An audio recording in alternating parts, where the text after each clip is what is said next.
Hello everyone, this is Harry Kruger, Game Director of Returnal.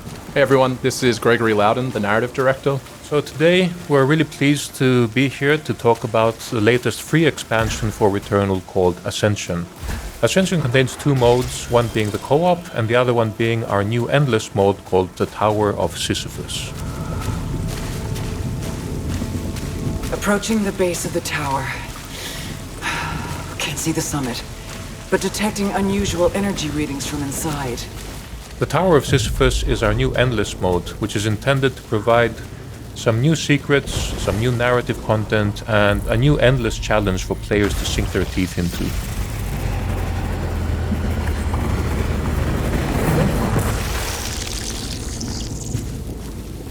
As you can see, the tower has its own look and design as you climb up it, but as you'll see in the video, it changes quite rapidly too.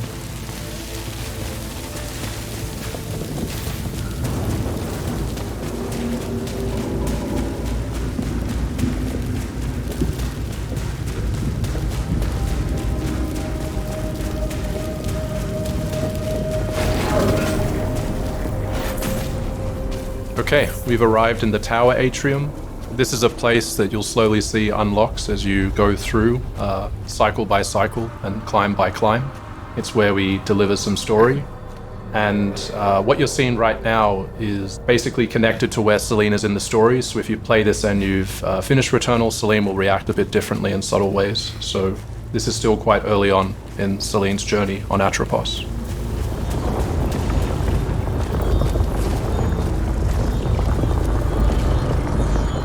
So in the Tower of Sisyphus, we wanted to take the strongest elements of Returnal's combat and distill them into a very focused package full of intense action.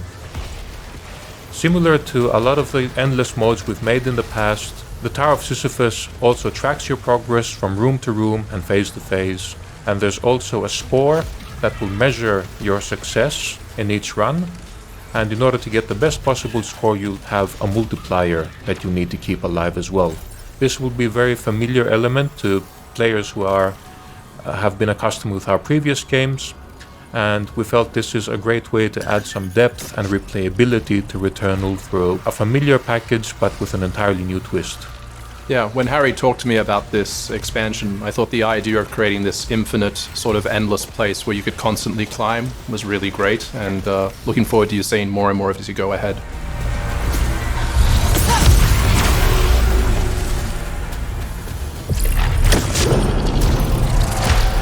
Yeah, in terms of combat, you will have, of course, some moments of respite as well. So the rooms and the progression through the tower will be, of course, procedurally generated, or each run is guaranteed to be unique. And you will find different treasure rooms, different surprises, a lot of secrets, and a lot of different scenarios that will challenge you and give you different types of rewards.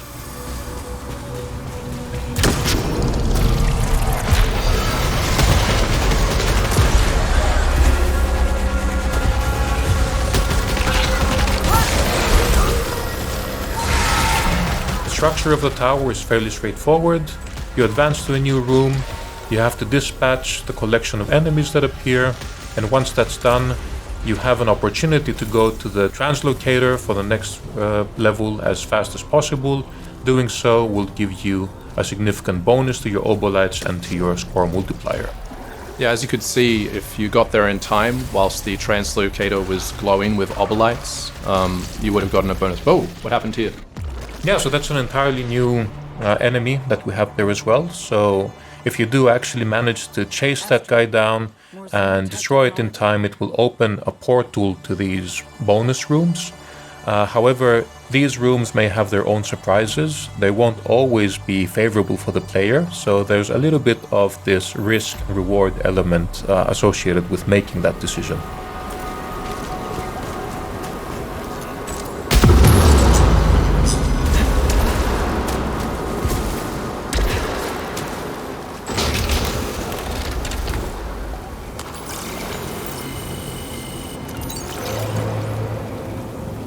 We've been really happy to see the reception that Returnal has gained with the community, and players have responded really positively to like the core combat and the second-to-second gameplay. And we really wanted to just build an entire mode around celebrating that, and also rewarding skillful players and just seeing how high you can get in the Tower of Sisyphus. Much like the myth of Sisyphus, you are destined to keep pushing the boulder up as high as you can, but death is inevitable. You will reach a point where the odds are stacked so unfavorably against you that progressing will require a tremendous amount of skill and dedication. So we'll be actually really excited to start seeing how far players can get.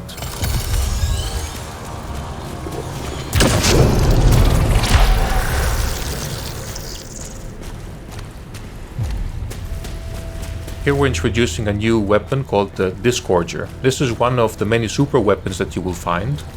And these act a little bit differently to your usual weapons in the sense that you have very limited use of them as consumables. And these will unleash tremendous firepower that can make a big difference in life or death situations. So collecting these and unleashing them in strategic moments can actually be a really big benefit for players who want to get as far as possible in the tower. It's also a cosmic, organic sort of weapon. As you can see, this is the Blightwave Disgorger, and it has and unleashes a massive amount of force and attack. But as Harry said, you need to choose wisely when to use it.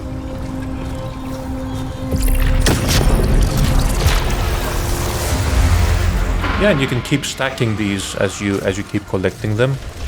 And in the beginning, as you get acquainted with the content, you will likely be reaching for these a bit more frequently. Here we go.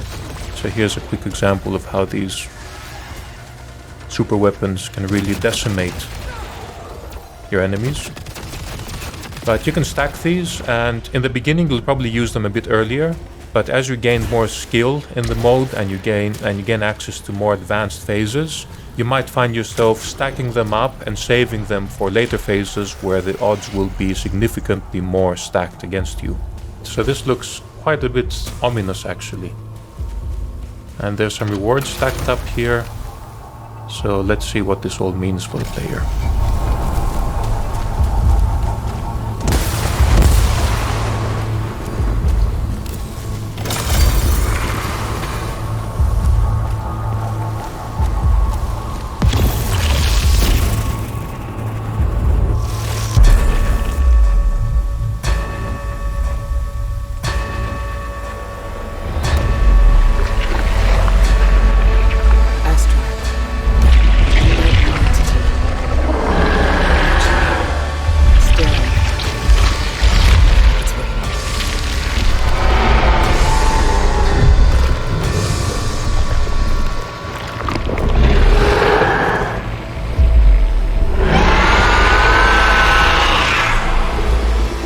Okay, here we go.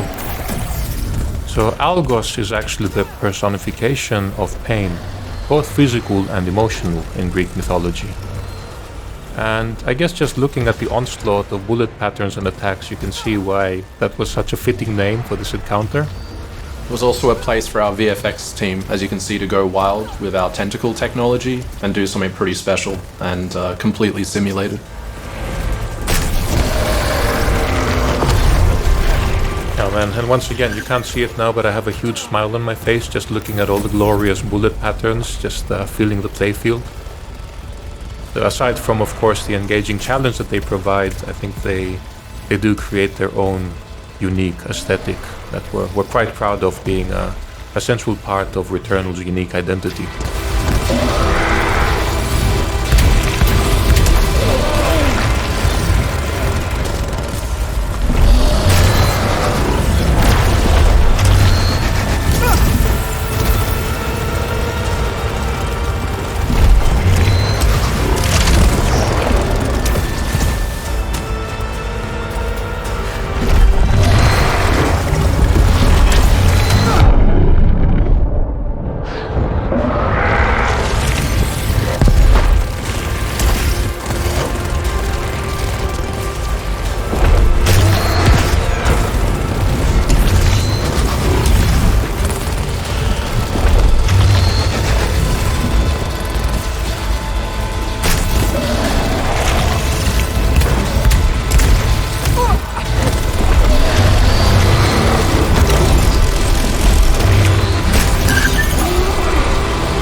Oh wow, okay, that didn't work out. But yeah, one key difference with the main game is that here, when you actually die, you will resurrect inside the tower. This was designed so that you will have the lowest possible barrier of re-entry to keep trying to get higher and higher in the Tower of Sisyphus.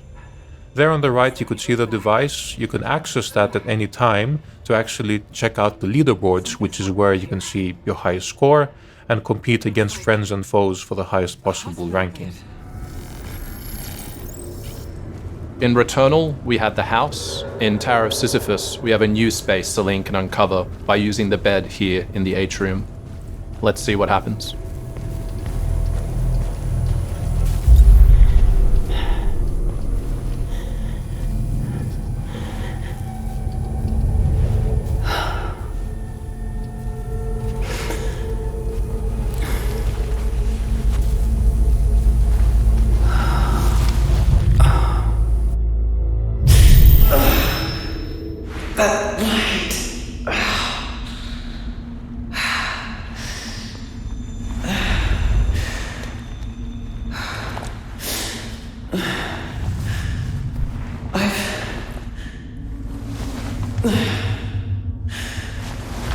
I've been here before.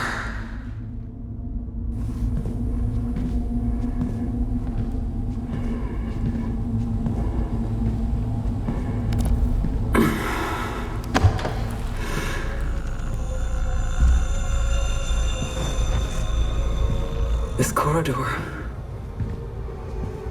I know this too.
And that's just a taste of what you can experience in the Tower of Sisyphus. As you can see, it's another first-person experience.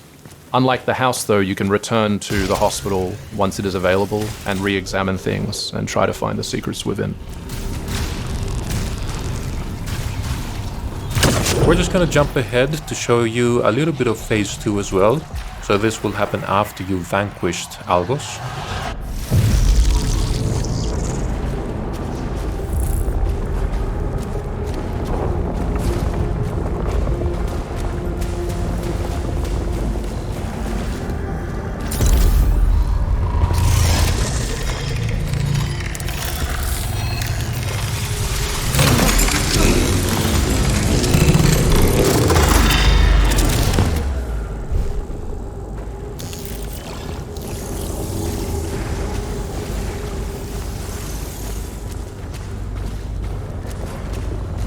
At the end of each phase, you'll get an opportunity to visit the fabricator, where you'll get a chance to use all of the hard-earned obolites that you've accumulated. Here, as you're familiar with, you'll be able to purchase a variety of different items that will help you ascend higher into the tower.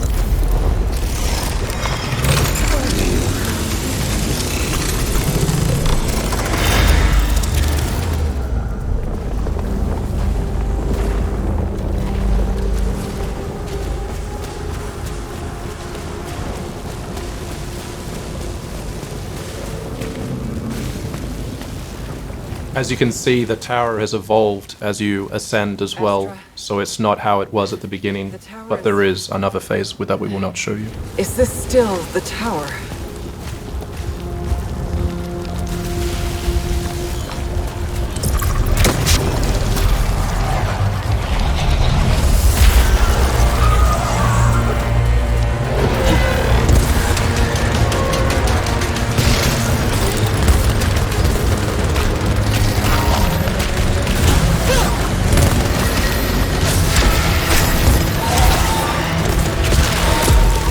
Tower of Sisyphus will also constantly challenge you and challenge you further and further the higher you climb. The higher you climb, obviously the higher the simulation score you can receive, but the risk of going up is prevalent.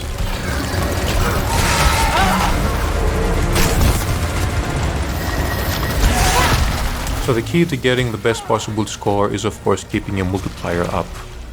As you can see on the right now, when you're not actually engaging in combat, after a while the multiplier will start to deplete. So the mod is designed to maintain some forward momentum and keep that engagement going.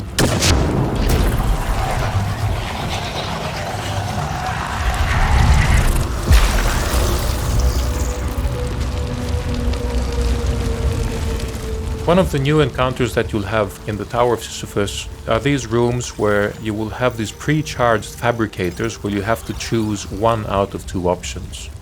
Any one you choose, the other one will disappear, so you'll have to choose wisely and make sure that they are helping your strategy in getting farther into the mode. Now we picked up a parasite and the other one disappeared, and there's actually a new type of parasite as well to be discovered if you play into the heights of the tower. The tower also features a lot of different hostiles that you would have encountered across Atropos. Be prepared for that as well. Yeah, in some ways it's kind of like a greatest hits remix, right? So they identified what were the strongest combat scenarios in the main game with a lot of the varied enemies that we have across all of our biomes. And here in the Tower of Sisyphus you'll get to encounter them all in entirely new configurations and some increasingly challenging scenarios. And also expect Algos to be haunting you throughout your ascent. Yeah, that guy just doesn't give up.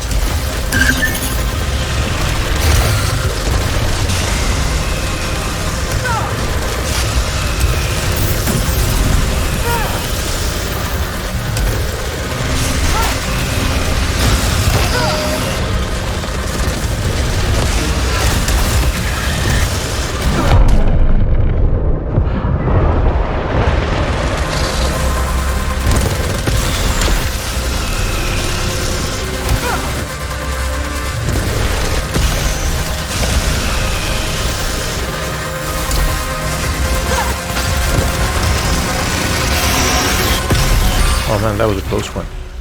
We hope you enjoyed this short sneak peek into our latest expansion called Returnal Ascension. We really look forward to seeing how this resonates with players ahead. Thank you everyone. Thanks for watching everyone. Enjoy.